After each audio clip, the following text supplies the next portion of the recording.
your girl Ronji, and I'm back with a very clear skin. The skin is skinning. Remember, I told you I'm going to make it just for this content, and I'm happy with it. I hope you're happy with it as well. If you want to do the routine, go ahead and check it out. But guys, today I wanted to talk to you about what to do when you go to see a doctor. You know, we fall sick every day. Our children fall sick, our parents, our siblings, our friends, our enemies fall sick. This is what they should do when they go to see a doctor, right? I want to give you 3 pointers. And what inspired today's episode is an experience I had. There's a time my little baby was sick, all right? It is one of those nights you don't sleep, and then when you wake up in the morning, you realize the baby has fever, they are a bit, they're just sick, and there's nothing else to do other than to take them to hospital.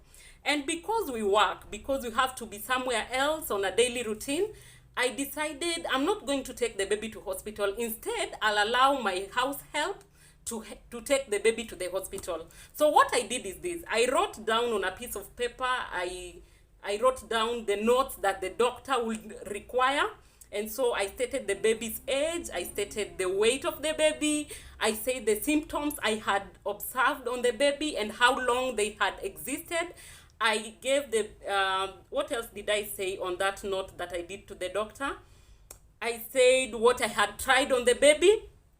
These are symptoms that had been growing for about a week and they've just gotten worse. So I stated that it's been a week, I've been dealing with that, and what I've been using.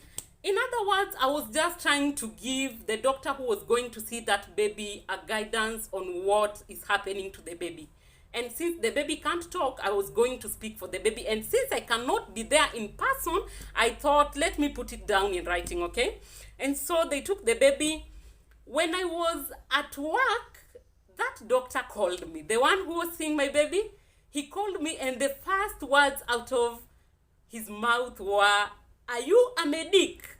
So I asked, "Why do you ask?" He said, the description you gave of your baby, the way you listed the symptoms, the weight of the baby, everything that I required to know about the baby, I know, and now it is so easy to help the baby, even without your presence. And so I thought maybe sometimes this is what the doctors need, okay? When we go to see doctors, when we have a problem and we need it addressed, this is exactly what we need to be saying.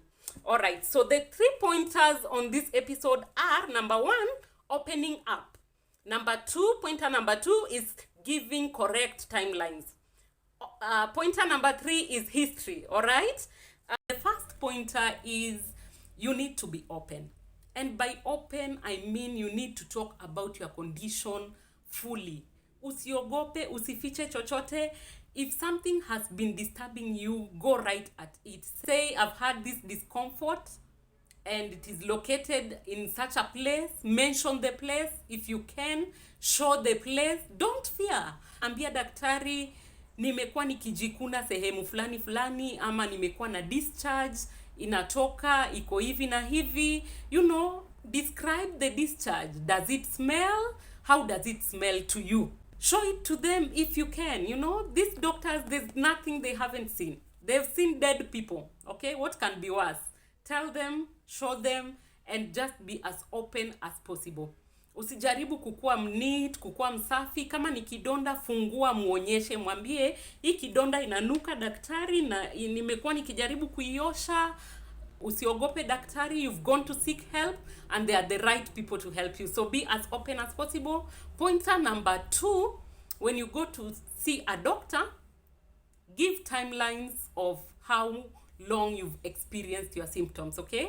Kama umekuwa ukiumwa na tumbo, sema daktari, nimeanza kuumwa na tumbo. Hii ni wiki yangu ya pili nikiumwa na tumbo. Be specific with your timelines. The reason why I said give the correct timelines is because it will guide a doctor to know how severe your condition is. Ukiumwa na kichwa wiki moja, a whole week, ni tofauti na mwenye ameumwa na kichwa that morning, all right? Sometimes we want to hide the timeline because we feel like the doctor will be angry at us, ama ataanza kutuuliza mbona hukukuja mapema, mbona hukuleta mtoto mapema, why didn't you do something, why did you wait? Fine, that's true. They might ask us why we waited that long. But again, even as they do so, it is good for them to know what they are dealing with and how long it has been in existence, okay? So give the correct timelines, and so that they may come through for you in terms of help, in terms of prescriptions that can actually help. Let's take for example, umepeleka mtoto hospitali, amekuwa akikohoa for 2 weeks, you know, and I don't fault you. I don't fault parents for trying things. You know, you want to try and see kama ginger na turmeric itamsaidia ache kukohoa. Ikishindikana, you want to put in some garlic, and you know, what else do? You try stuff. Ikishindikana kabisa, when you decide to take that baby to hospital, let the doctor know it's been a week of coughing. Don't say ameanza leo. No. Tell the doctor this baby has been coughing for a week, and the reason why I didn't bring them earlier enough is because I was trying other things that I thought would help, okay? Even if they get mad, let them get mad, but let them have the correct information so that they may approach the disease or the diagnosis with a fully informed timeline of when the symptoms started to appear, all right? Another pointer I wanted to put across is history. History includes a lot of things. It starts by who you are. What is your name? What do you do for a living? Where do you live? Some questions might sound very irrelevant, all right? You might wonder, kwa nini daktari ananiuliza penye ninakaa na nani? It's very important. If he asks, all you need to do is to answer. Because in order for you to get help, the doctor needs to understand other surroundings of your situations, other things that might have contributed to your being unwell, or other things that could help in you being well, okay? And so your history is very important. Mention when you started having the disease. We've talked about timeline. Mention if that disease is a recurring disease, okay?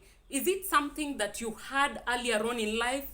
Is coming back? Is it a condition you've treated before? Mention the drugs you've used before to cure that disease, okay?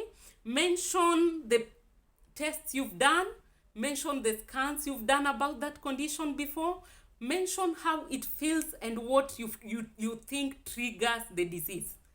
All this information is to help guide the doctor to think a certain way as per your diagnosis. Allow the doctor to ask you questions. Kuna watu wapendi kuulizwa maswali. Akiulizwa swali moja ama mbili, ya tatu unaona ameweka attitude.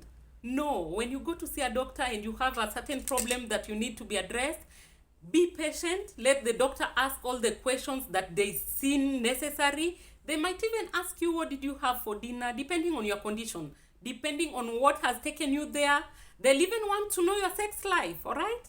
They'll ask you how many partners you have. All those are relevant questions depending on what has taken you there to go consult with the doctor. And so if they ask them, all you can do is give them as honest answers as possible. Don't try to hide anything. They're not going to do anything with that information. It's for you. By the way, once they see you and they see another patient, they might even forget what they treated you for. And so that information is just for you, to help you to see what could be the cause of your condition, how to manage it best, and to even give you advice at the end of the session. Because let's say, for example, your sexual life is a certain way and they feel there's a risk in there, they'll not let you go without telling you how to proceed from there, okay? They'll give you a credible advice on how you can help yourself prevent the same in future, and how to manage yourself going forward. So you want to give 3 things. Remember, number 1, we've talked about, being open. Usifiche, sema penye ugonjwa iko, onyesha penye ugonjwa iko. Number 2, we've said give correct timelines. Sema wakati ulianza kuhisi unaugua. Sema wakati ambapo ulishuku hiyo ugonjwa imekuja. And then number 3, give a good history of your sickness, okay? Give full information, answer all the questions they'll ask, so that they may know how to proceed, they may know how to diagnose you.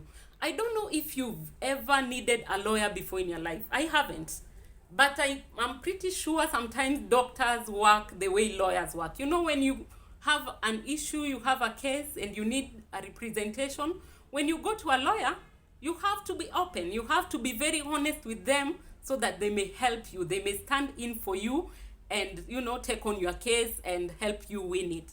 It works the same way with doctors. Tell them everything so that they see the best way to help you with your conditions. Let me know if I've forgotten anything. What do you do when you go to see a doctor? What do you offer in terms of information? What pointers would you love us to, look at, to realize them, to learn how to communicate them with the doctor so that we get the best out of the consultation? What are your experiences with doctors you've seen? Share with us your experiences in the comment section.